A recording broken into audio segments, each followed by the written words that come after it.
জামালপুরে বাংলাদেশ ইসলামী ছাত্র শিবিরের উদ্যোগে জামালপুর বিজ্ঞান ও প্রযুক্তি বিশ্ববিদ্যালয়ের শিক্ষার্থীদের নবীনবরণ ও ক্যারিয়ার গাইডলাইন কর্মসূচি অনুষ্ঠিত হয়েছে।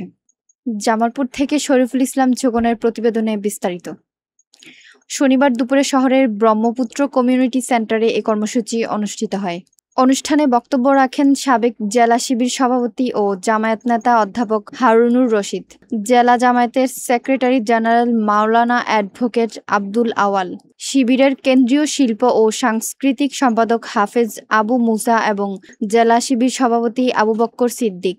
বক্তারা শিক্ষার্থীদের উদ্দেশ্যে বলেন, জীবনের লক্ষ্য নির্ধারণ, সঠিক পরিকল্পনা প্রণয়ন ও নিয়মিত অধ্যয়নের মাধ্যমে কাঙ্ক্ষিত সাফল্য অর্জন সম্ভব। আজকে যতগুলো আইনি শাসনের অভাব, যত বঞ্চনা, যত অপরাধ, যত অপকর্ম, যা কিছুই হচ্ছে, সবকিছুর মূল জায়গা কি হলো? আমাদের মধ্যে সততা নাই, আমাদের মধ্যে নৈতিকতা নেই। কাজে তোমাদের নিশ্চয়ই মনে আছে জন মিল্টনের সেই কথাটি, যিনি নৈতিকতাকে সবচেয়ে বেশি গুরুত্ব দিয়েছিলেন। মোরালিটিকে irrigation in the harmonious development body mind soul বলে আমাদের কাছে যেটা শিক্ষা দিয়ে চেষ্টা করেছিলেন, যে আমার শিক্ষার সাথে যদি আমার নৈতিকতার সমন্বয় যদি আমি ঘটাতে না পারি, তাহলে সেই শিক্ষাটি কিন্তু কোনো অবস্থাতেই মানুষের জন্য কল্যাণ হতে পারে।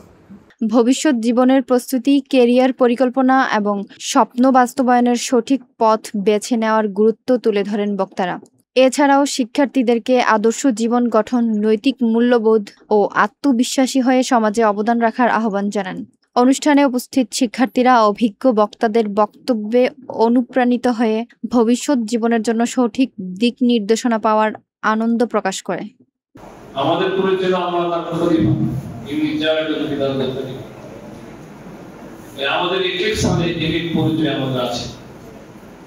আজকে বাংলাদেশের 53 বছরের ইতিহাস,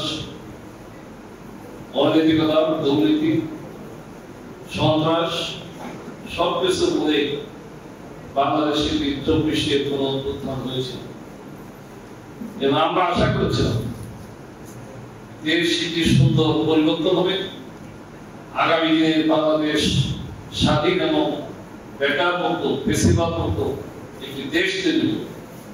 কিন্তু আমাদের নৈতিকতা, রাজনৈতিক যুগে নৈতিকতা এবং বেশিরভাগ মুক্ততা হওয়ার কারণে দেশ আরেকটা অন্ধকারের দিকে পরিচালিত হচ্ছে।